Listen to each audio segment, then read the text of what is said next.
एक लड़का अपने बाप से बोला, पिताजी मुझे डीजे खरीद कर दो। पिताजी बोले, बेटा तू लोगों को परेशान करेगा। लड़का बोला, नहीं पिताजी, उसे मैं जब बजाऊंगा जब सब लोग सो जाएंगे। एक लड़का अपने बाप से बोला, पापा आपने मम्मी में ऐसा क्या देखा जो आपने उसकी शादी कर ली। पिताजी बोले, बेटा मैंने सिर्फ उसकी गाल पे एक छोटा तिल देखा था। लड़का बोला, पापा आपने भी एक छोटी सी चीज़ के लिए इतनी बड़ी मुसीबत मोल ले ली।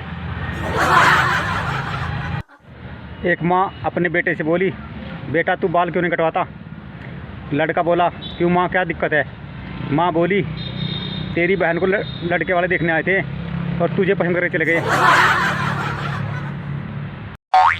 एक बार एक बस में एक ताऊ बीड़ी पी रहा था।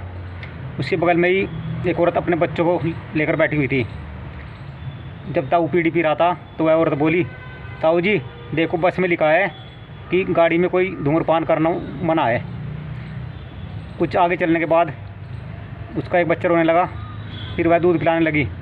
फिर ताऊ जी बोले, देखो मैडम, गाड़ी में तो ये भी लिखा है कि चलती बस से शरीर का कोई अंग बाहर ना निकाले। एक जंगो एक कुआं था। उसमें जो कोई भी सिक्का डालता था और मन की मुराद मांगता था तो वह मुराद पूरी हो जाती थी। उस कुएं पर पति पत्नी पहुँचे। पहले पति ने सिक्का डाला और मुराद मांगी और पीछे हट गया।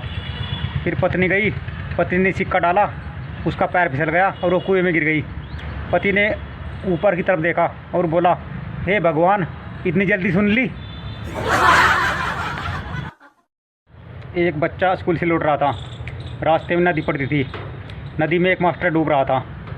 बच्चा गांव की तरफ भागा और दौड़ दौड़ते बोला, कल की छुट्टी है, कल की छुट्टी है, कल की छुट्टी है। एक बुजुर्ग आदमी का ऑपरेशन होने वाला था। ऑपरेशन बड़ा था। ऑपरेशन उनका दामाद कर रहा था।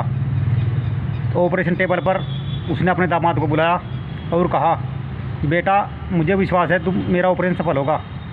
अगर मुझे कुछ हुआ तो तुम्हारी सास भी तुम्हारे साथ रहेगी। फिर क्या था, ऑपरेशन सफल रहा।